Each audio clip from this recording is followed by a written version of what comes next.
Très chers amis, je suis content de vous retrouver. J'ai décidé de faire un projet qui m'a été proposé, qui concerne un ouvrage que beaucoup d'entre vous connaissent, mais que je pense que beaucoup d'entre vous n'ont pas terminé. Ce projet s'appelle le livre du Rancière. Avec l'aide de mes guides, j'ai trouvé une manière plus agréable, certes, plus facile et plus convivial de pouvoir offrir la compréhension de ce livre à tout un chacun, réédité, remixé, de manière à ce que ce soit beaucoup plus plaisant à écouter, et j'espère que ce travail vous donnera plaisir à écouter.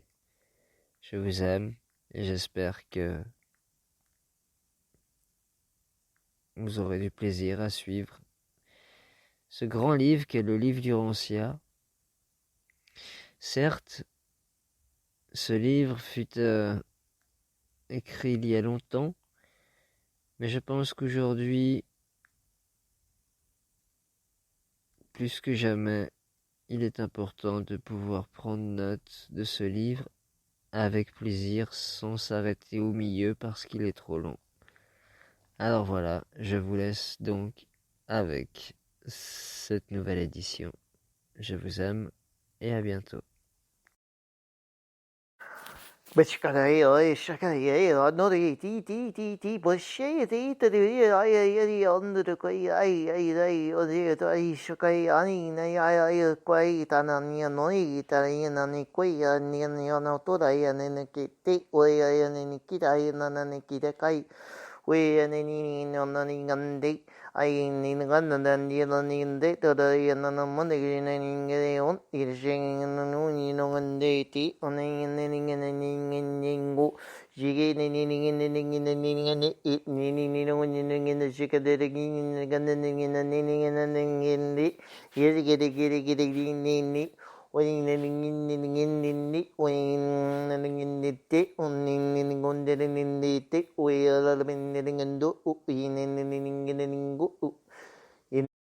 Un. Le Père universel catégorie, Univers Central Publication, dimanche 15 mai 2016, 6h19. Livre du Rantia, fascicule 1. Le Père universel est le Dieu de toute la création, la source centre première de toutes les choses et de tous les êtres.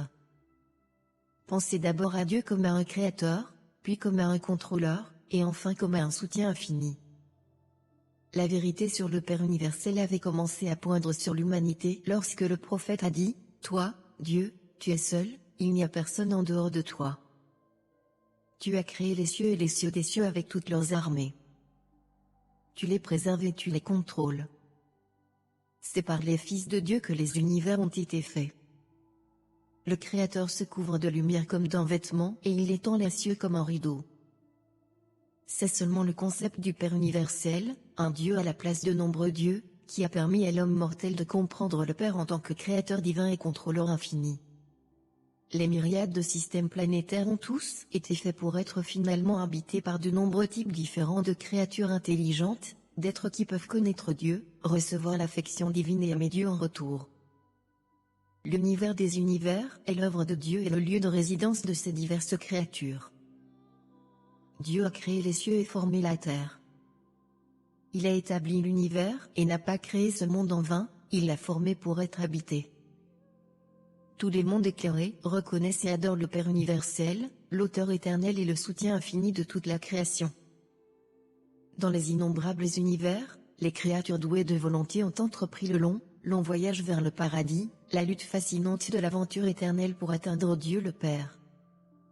Le but transcendant des enfants du temps est de trouver le Dieu éternel, de comprendre la nature divine, de reconnaître le Père universel.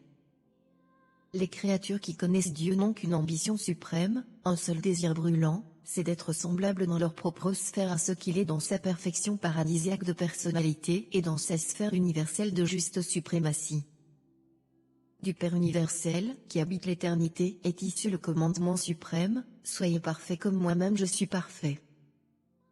En amour et miséricorde, les messagers du paradis ont transmis cette divine exhortation à travers les âges et les univers, même jusqu'à des créatures d'origine animale aussi humbles que les races humaines du Rantia.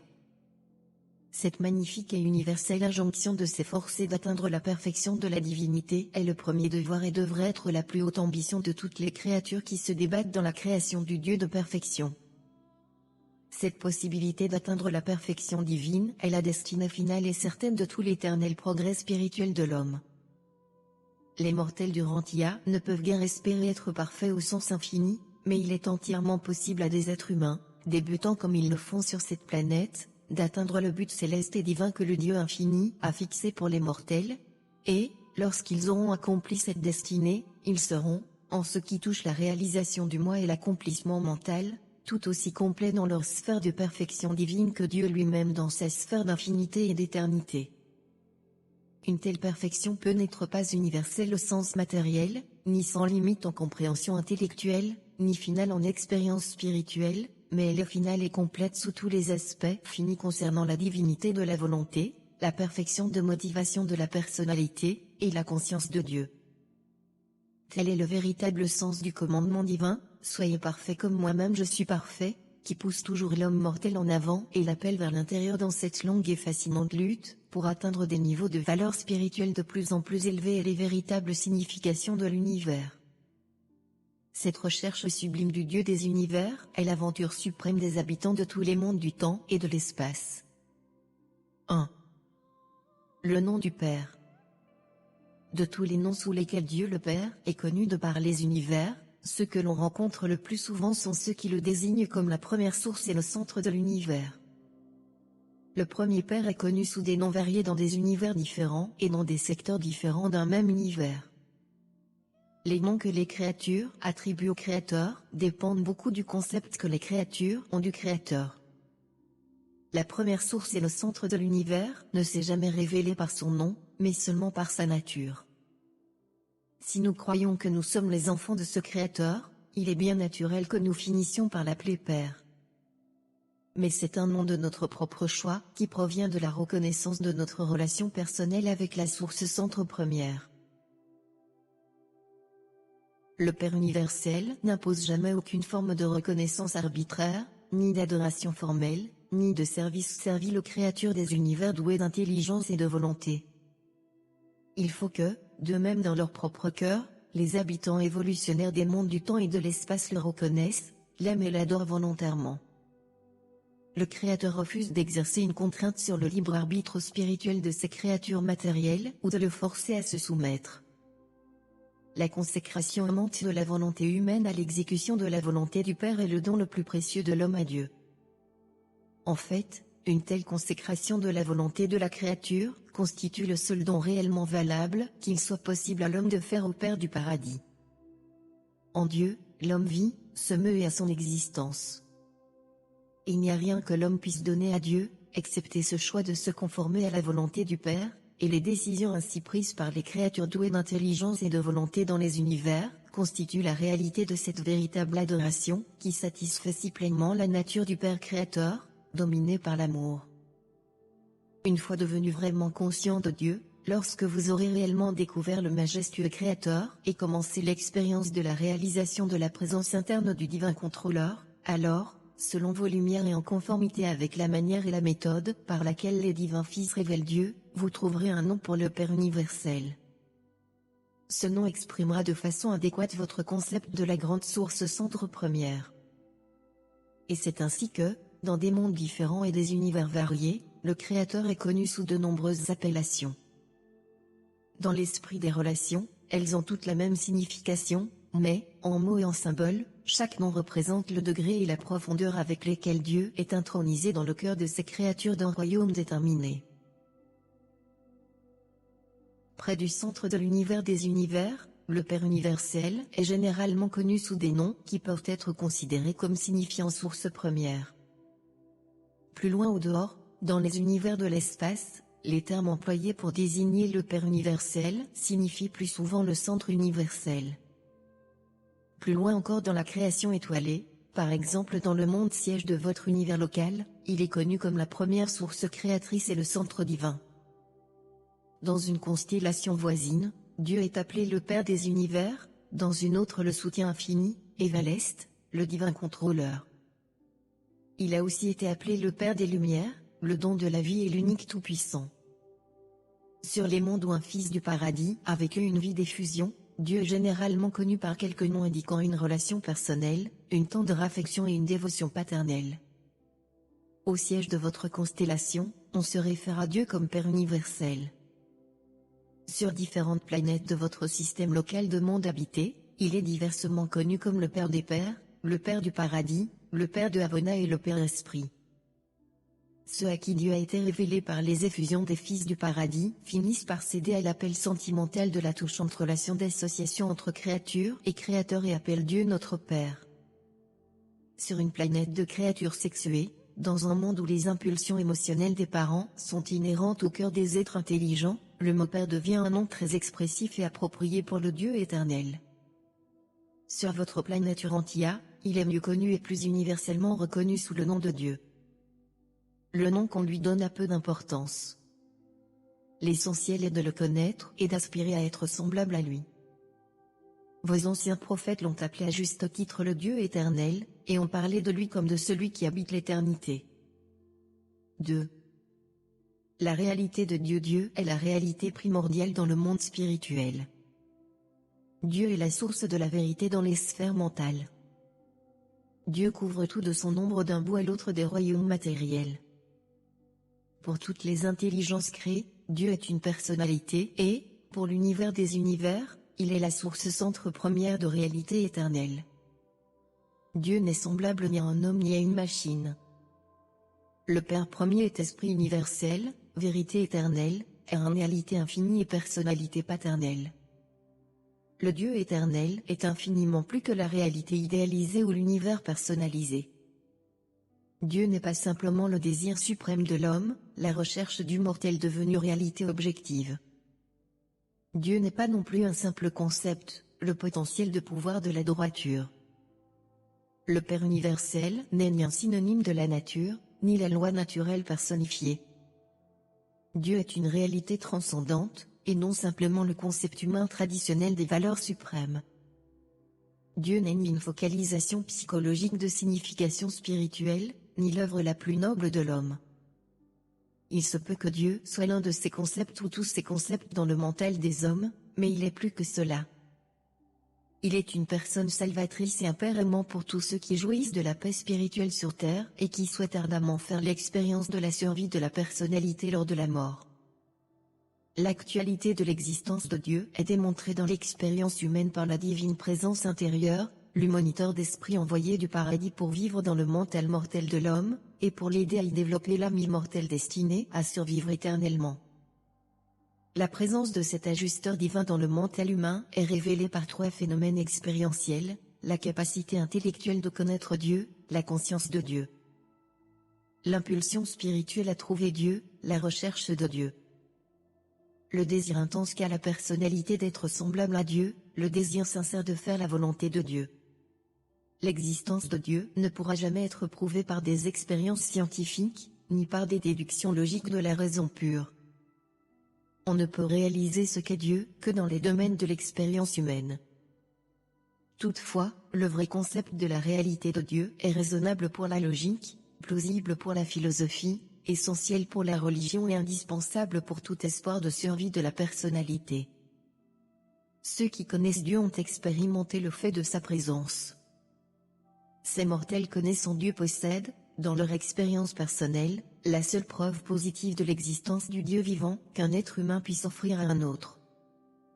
L'existence de Dieu dépasse complètement toute possibilité de démonstration, si ce n'est par le contact entre la conscience de Dieu dans le mental humain et la présence de Dieu de l'ajusteur de pensée qui habite l'intellect mortel et qui est effusé sur l'homme à titre de don gratuit du Père universel. En théorie, vous pouvez penser à Dieu en tant que créateur, et il est le créateur personnel du paradis et de l'univers central de perfection. Mais les univers du temps et de l'espace sont tous créés et organisés par le corps paradisiaque des fils créateurs. Le Père universel n'est pas le créateur personnel de l'univers local de Nébadon. L'univers dans lequel vous vivez est la création de son fils Michael. Bien que le Père ne crée pas personnellement les univers évolutionnaires, il les contrôle dans beaucoup de leurs relations universelles et dans certaines de leurs manifestations d'énergie physique, mentale et spirituelle. Dieu le Père est le créateur personnel de l'univers du paradis et, en association avec le Fils éternel, le créateur de tous les autres créateurs personnels d'univers. En tant que contrôleur physique dans l'univers des univers matériels, la source centre première fonctionne dans les archétypes de l'île éternelle du paradis, et, au moyen de ce centre de gravité absolue, le Dieu éternel exerce un super contrôle cosmique du niveau physique, aussi bien dans l'univers central que d'un bout à l'autre de l'univers des univers. En tant que mental, Dieu fonctionne dans la déité de l'Esprit infini.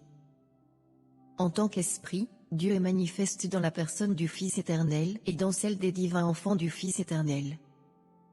Ces relations mutuelles de la source centre première avec les personnes et les absolus coordonnées du paradis n'excluent nullement l'action personnelle directe du Père universel dans toute la création et à tous les niveaux de celle-ci.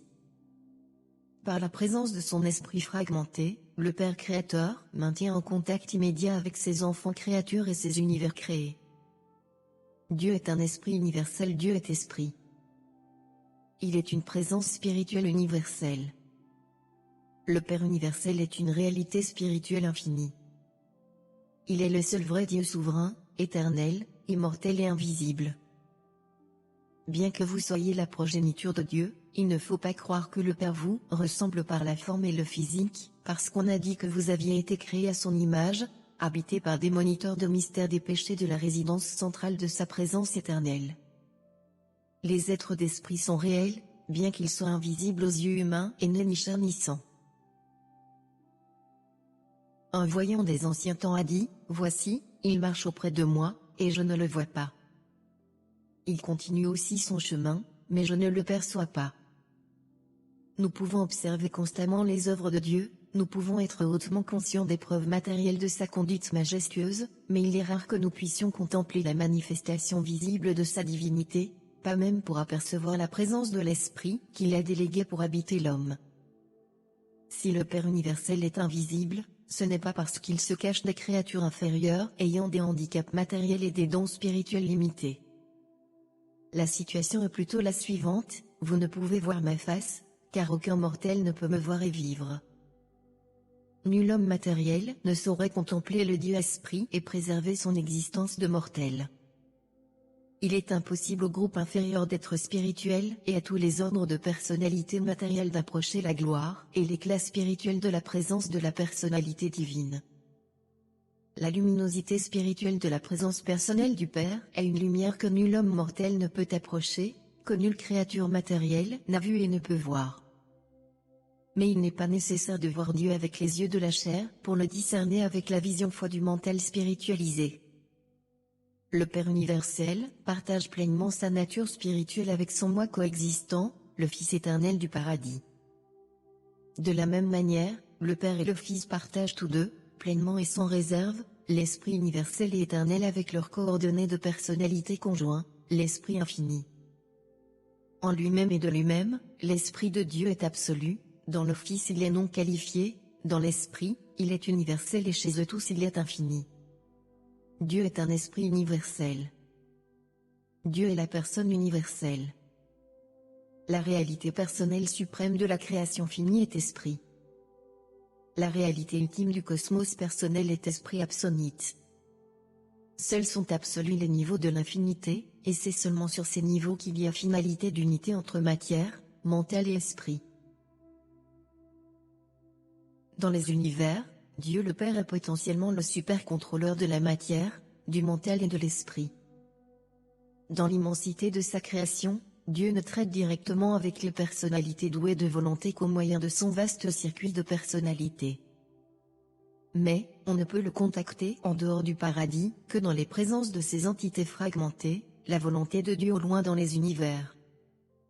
Cet esprit du paradis, qui habite le mental des mortels du temps et y favorise l'évolution de l'âme immortelle de la créature survivante, a la même nature et la même divinité que le Père universel. Mais le mental de ces créatures évolutionnaires a son origine dans les univers locaux et il doit atteindre la perfection divine en accomplissant les transformations expérientielles d'aboutissement spirituel. Celles-ci se produisent inévitablement lorsqu'une créature a choisi de faire la volonté du Père qui est aux cieux. Dans l'expérience intérieure de l'homme, le mental est joint à la matière. Un tel mental lié à la matière ne peut survivre au décès du mortel. Pour embrasser la technique de la survie, il faut effectuer les ajustements de la volonté humaine et les transformations dans le mental mortel par lesquelles un intellect conscient de Dieu se fait enseigner graduellement, et finalement conduire par l'esprit. De cette évolution du mental humain allant de l'association avec la matière à l'union avec l'esprit, il résulte une transmutation des phases potentiellement spirituelles du mental mortel en réalité morontiale de l'âme immortelle. Le mental humain soumis à la matière est destiné à devenir de plus en plus matériel et en conséquence, à subir finalement l'extinction de la personnalité. Le mental qui s'est laissé dominer par l'esprit est destiné à devenir de plus en plus spirituel et à finalement atteindre l'unité ultime avec l'esprit divin qui survit et le guide, et de cette manière à atteindre la survie et l'éternité de l'existence de la personnalité. Je suis issu de l'Éternel, et je suis maintes fois retourné en présence du Père universel. Je connais l'actualité et la personnalité de la source centre première, le Père éternel et universel. Je sais que le grand Dieu, tout en étant absolu, éternel et infini, est également bon, divin et gracieux. Je connais la vérité des grandes affirmations, Dieu est esprit et Dieu est amour, et ces deux attributs sont révélés à l'univers de la manière la plus complète dans le Fils éternel. Le mystère de Dieu. L'infinité de la perfection de Dieu est telle qu'elle fait de lui éternellement un mystère. Et le plus grand des mystères insondables de Dieu est le phénomène d'habitation divine dans le mental mortel. La manière dont le Père universel séjourne chez les créatures du temps est le plus profond de tous les mystères de l'univers. La présence divine dans le mental de l'homme est le mystère des mystères. Les corps physiques des mortels sont les temples de Dieu. Bien que les souverains fils créateurs approchent les créatures de leur monde habité et attirent tous les hommes à eux. Bien qu'ils se tiennent au seuil de la conscience et frappent et se réjouissent d'entrer chez tous ceux qui acceptent d'ouvrir les portes de leur cœur, bien qu'existe cette communion personnelle intime entre les fils créateurs et leurs créatures mortelles, il n'en est pas moins vrai que les mortels ont quelque chose de Dieu lui-même qui habite effectivement en eux. Leur corps en est le temple. Quand vous en aurez fini ici-bas, quand vous aurez achevé votre parcours terrestre sous votre forme temporaire, quand vous aurez terminé votre voyage d'épreuve dans la chair, quand la poussière qui compose le tabernacle mortel sera retournée à la terre d'où elle vient, alors, selon la révélation, l'esprit qui vous habite retournera à Dieu qui l'a donné. Un fragment de Dieu, une partie intégrante de la divinité, séjourne en chaque être moral de cette planète. Ce fragment ne vous appartient pas encore par droit de possession, mais il est préparé intentionnellement pour ne faire qu'un avec vous si vous survivez à l'existence mortelle. Nous sommes constamment confrontés à ce mystère de Dieu. Nous sommes stupéfaits devant le déroulement croissant du panorama sans fin de la vérité concernant sa bonté infinie, sa miséricorde inépuisable, sa sagesse incomparable et son caractère superbe. Le mystère divin réside dans la différence inhérente qui existe entre le fini et l'infini, le temporel et l'éternel, la créature de l'espace-temps et le créateur universel, le matériel et le spirituel, l'imperfection de l'homme et la perfection de la déité du paradis. Le Dieu d'amour universel se manifeste infailliblement à chacune de ces créatures dans la pleine mesure de la capacité de cette créature de saisir spirituellement les qualités de vérité, de beauté et de bonté divine. À tout être spirituel et à toute créature mortelle, dans chaque sphère et dans chaque monde de l'univers des univers, le Père universel révèle tout ce qui peut être discerné ou compris de son moi gracieux et divin par ses êtres spirituels et ses créatures mortelles. Dieu ne fait pas exception de personne, qu'elle soit spirituelle ou matérielle. La divine présence, dont tout enfant de l'univers jouit à un moment donné, n'est limitée que par la capacité de cette créature de recevoir et de discerner les actualités spirituelles du monde supramatériel. En tant que réalité dans l'expérience spirituelle humaine, Dieu n'est pas en mystère. Mais, lorsqu'on essaye d'expliquer les réalités du monde de l'esprit au mental mortel d'ordre matériel, le mystère apparaît, mystère si subtil et profond, que c'est seulement en les saisissant par la foi qu'un mortel connaît son Dieu, peut réussir le miracle philosophique de la reconnaissance de l'infini par le fini, et que les mortels évoluant sur les mondes matériels du temps et de l'espace peuvent discerner le Dieu éternel. 5. Personnalité du Père universel. Ne permettez pas à la grandeur de Dieu, à son infinité, d'obscurcir ou d'éclipser sa personnalité. Celui qui a dessiné l'oreille n'entendra-t-il pas? Celui qui a formé l'œil ne verra-t-il pas? Le Père universel est le summum de la personnalité divine. Il est l'origine et la destinée de la personnalité à travers toute la création. Dieu est à la fois infini et personnel, il est une personnalité infinie. Le Père est vraiment une personnalité, bien que l'infinité de sa personne le place pour toujours au-delà de la pleine compréhension des êtres matériels et finis. Dieu est bien plus qu'une personnalité telle que le comprend le mental humain. Il dépasse même largement tout concept possible d'une superpersonnalité. Mais il est absolument futile de discuter ces concepts incompréhensibles de la personnalité divine avec le mental des créatures matérielles, dont le concept le plus élevé de la réalité d'être, consiste en l'idée et l'idéal de personnalité. Le plus haut concept possible du créateur universel par une créature matérielle est englobé dans les idéaux spirituels de l'idée exaltée de la personnalité divine.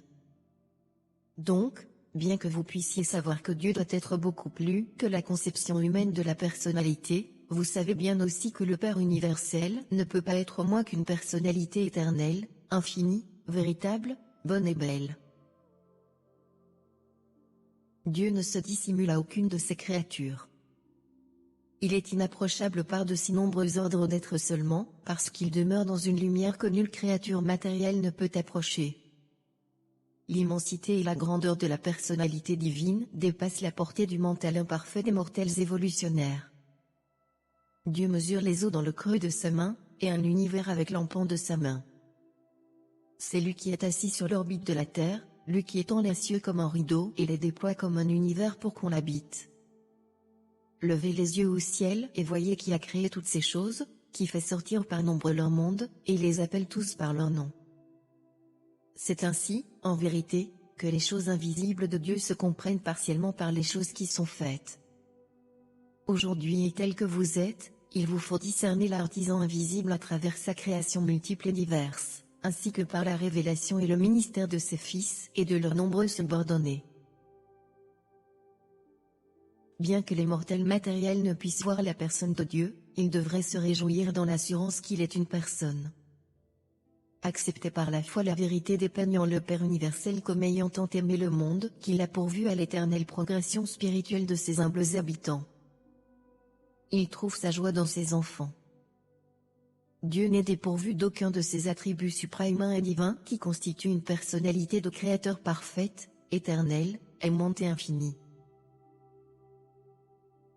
Dans les créations locales, à l'exclusion du personnel des super-univers, Dieu n'a pas de manifestation personnelle ou résidentielle, sauf par les fils créateurs du paradis, qui sont les pères des mondes habités et les souverains des univers locaux. Si un être créé avait une foi parfaite, il saurait assurément qu'en ayant vu un fils créateur il a vu le Père universel. En cherchant le Père, il ne demanderait ni ne s'attendrait à voir autre chose que le Fils. Purement et simplement, l'homme mortel ne peut voir Dieu avant d'avoir achevé une transformation spirituelle complète et effectivement atteint le paradis. La nature des fils créateurs paradisiaques n'englobe pas tous les potentiels non qualifiés de l'absoluité universelle de la nature infinie de la grande source centre première, mais le Père universel est divinement présent de toutes les manières chez les fils créateurs. Le Père et ses fils sont un. Ces fils paradisiaques de l'ordre des Michaël sont des personnalités parfaites et sont même le modèle de toutes les personnalités d'un univers local, depuis la radieuse étoile du matin jusqu'aux créatures humaines les plus humbles de l'évolution animale progressive. Sans Dieu, et à défaut de sa personne grandiose et centrale, il n'y aurait aucune personnalité dans la totalité du vaste univers des univers. Dieu est personnalité. Bien que Dieu soit un pouvoir éternel, une présence majestueuse, un idéal transcendant et un esprit glorieux, bien qu'il soit tout cela et infiniment plus, il est néanmoins éternellement et vraiment une parfaite personnalité de créateur, une personne qui peut connaître et être connue, qui peut aimer et être aimée, et qui peut nous témoigner de l'amitié. En même temps, vous pouvez être connu comme l'ami de Dieu, ainsi que d'autres humains l'ont été. Il est un esprit réel et une réalité spirituelle. Tandis que nous voyons le Père universel révélé partout dans son univers, tandis que nous le discernons habitant ces myriades de créatures, tandis que nous le contemplons dans la personne de ses fils souverains, tandis que nous continuons de ressentir sa divine présence ici et là, proche et lointaine, ne mettons pas en doute et ne contestons pas la primauté de sa personnalité. Malgré l'immensité de toutes ces distributions, Dieu reste une vraie personne et maintient perpétuellement une liaison personnelle avec la multitude innombrable de ces créatures dispersées d'un bout à l'autre de l'univers des univers. L'idée de la personnalité du Père universel est un concept de Dieu agrandi et plus vrai, qui est parvenu à l'humanité principalement par révélation. La raison, la sagesse et l'expérience religieuse infèrent et impliquent toute la personnalité de Dieu, mais ne la valident pas entièrement. Même la juste heure de pensée intérieure est prépersonnelle. La vérité et la maturité d'une religion sont directement proportionnelles à son concept de la personnalité infinie de Dieu, et à son degré de compréhension de l'unité absolue de la déité. L'idée d'une déité personnelle mesure alors la maturité religieuse, après que la religion a formulé au préalable le concept de l'unité de Dieu. La religion primitive avait de multiples dieux personnels, et ils étaient façonnés à l'image de l'homme.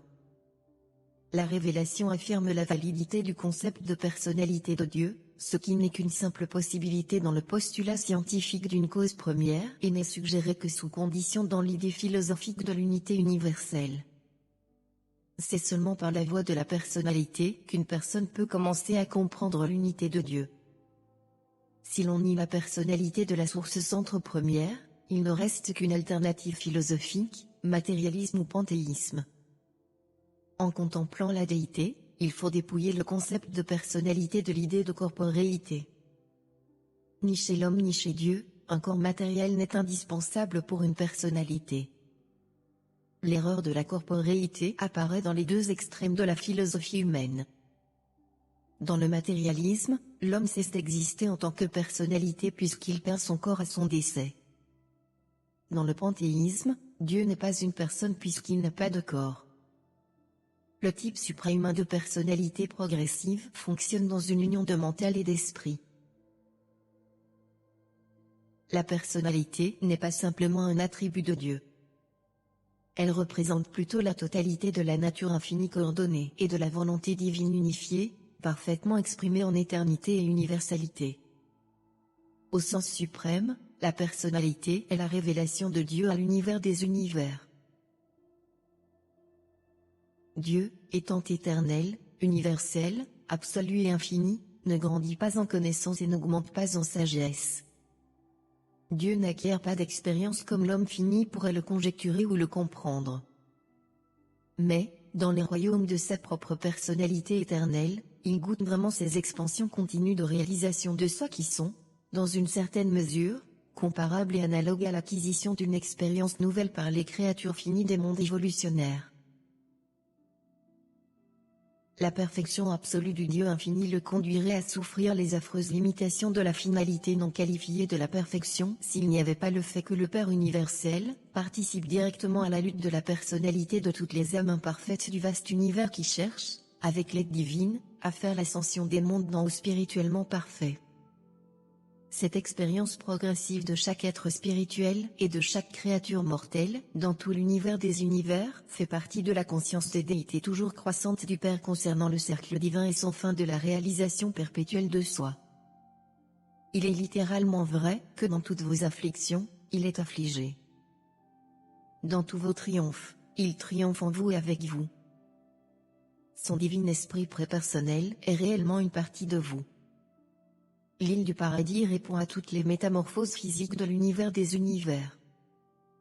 Le Fils éternel inclut toutes les impulsions d'esprit de toute la création.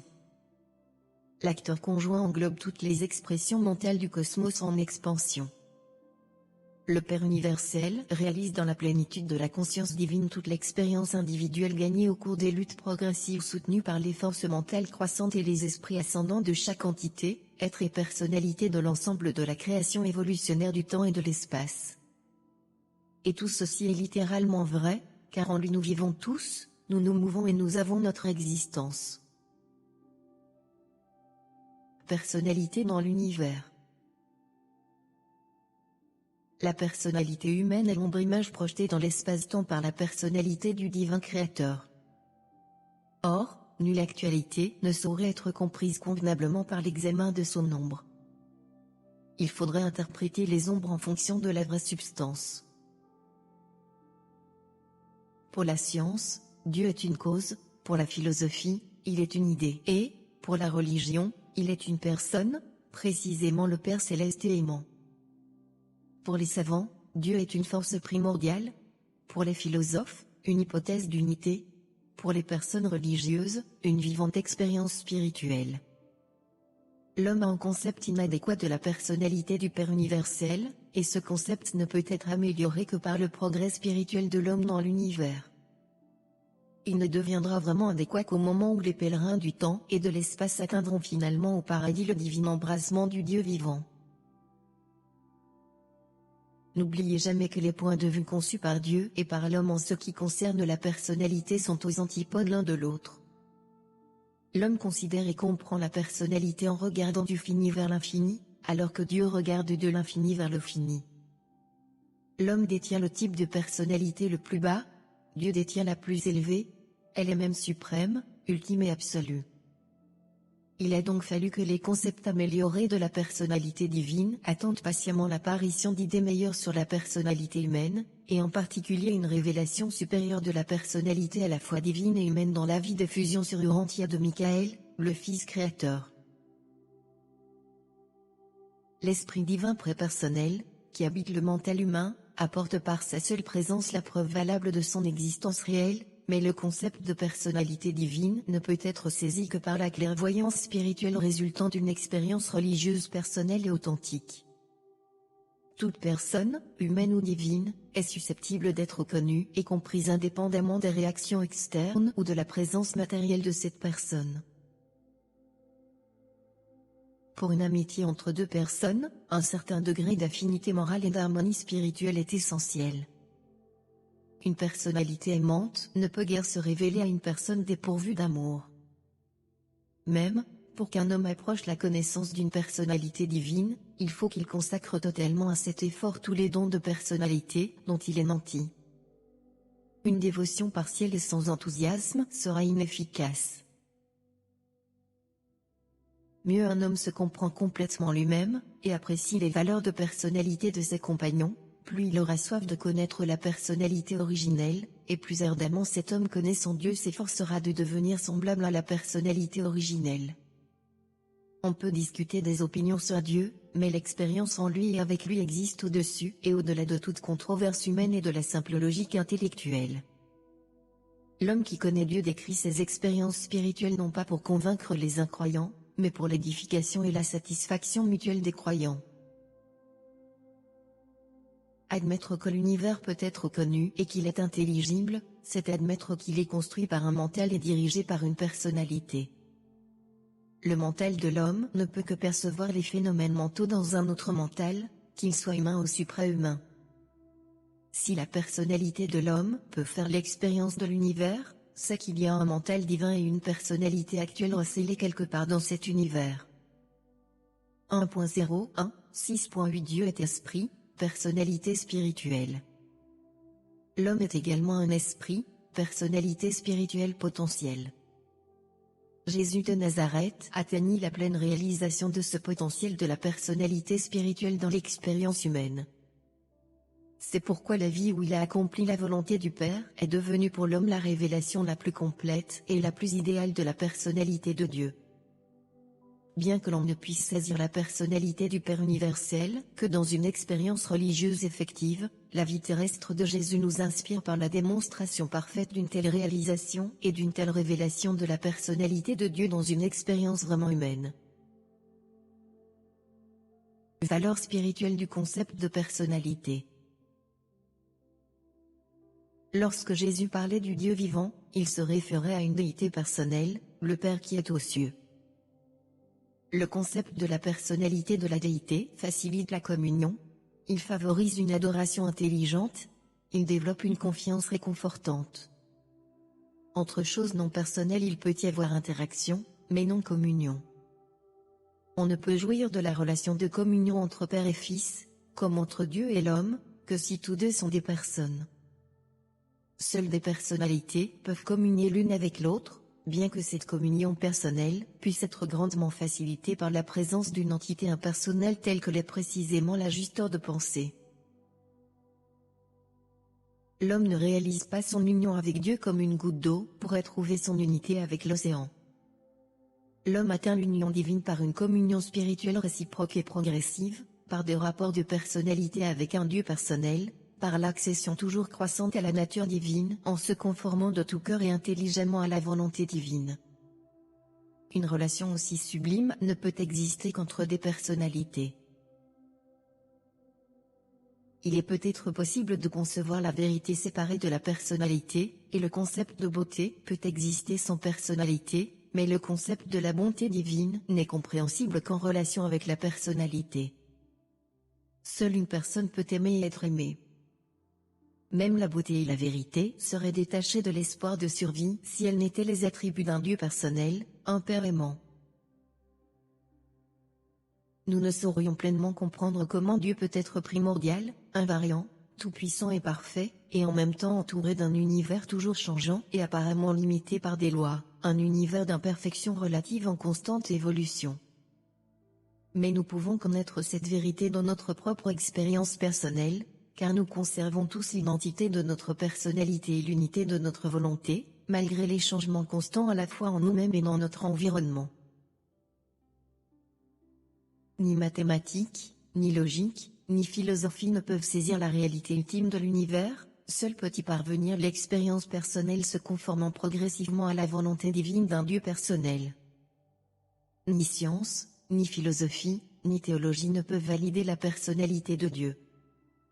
Seule l'expérience personnelle des fils du Père céleste par la foi peut amener la réalisation actuelle et spirituelle de la personnalité de Dieu. Les concepts supérieurs de personnalité dans l'univers impliquent identité, conscience de soi, volonté propre et possibilité de se révéler. Et ces caractéristiques impliquent encore la fraternité avec des personnalités égales et différentes, comme il en existe dans les associations de personnalités des déités du paradis. L'unité absolue de ces associations est si parfaite que la divinité se reconnaît à son indivisibilité, à son unité. Le Seigneur Dieu est un. L'indivisibilité de la personnalité n'empêche pas Dieu d'effuser son esprit pour qu'il vive dans le cœur des hommes mortels. L'indivisibilité de la personnalité d'un père humain ne l'empêche pas d'engendrer des fils et des filles mortels.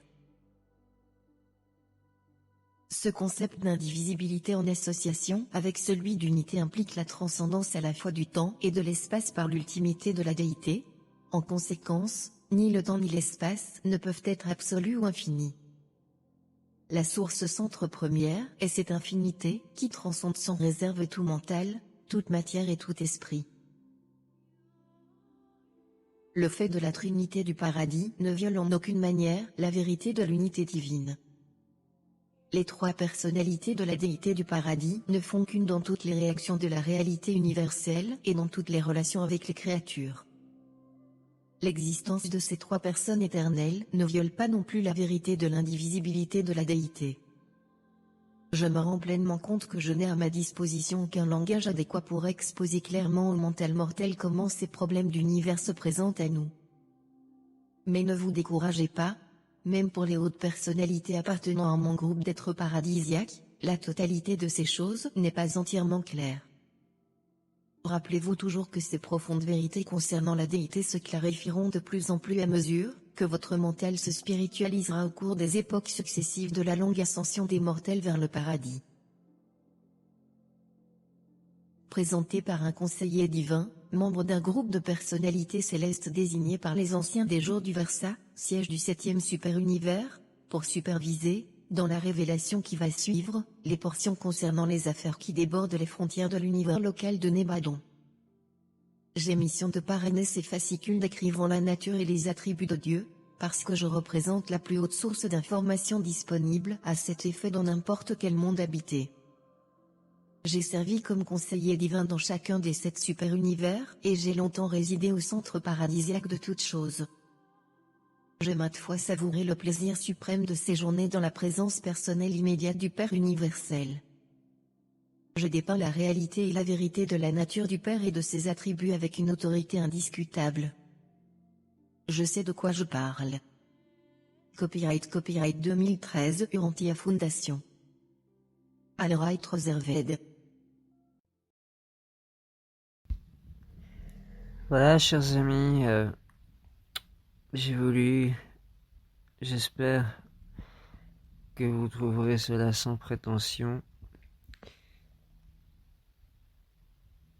permettre à tout un chacun de pouvoir se faire une idée sur ce très célèbre livre d'Urantia, qui, moi le premier à l'époque, comme beaucoup d'entre vous, je le sais, n'ont jamais pu vraiment arriver jusqu'au bout.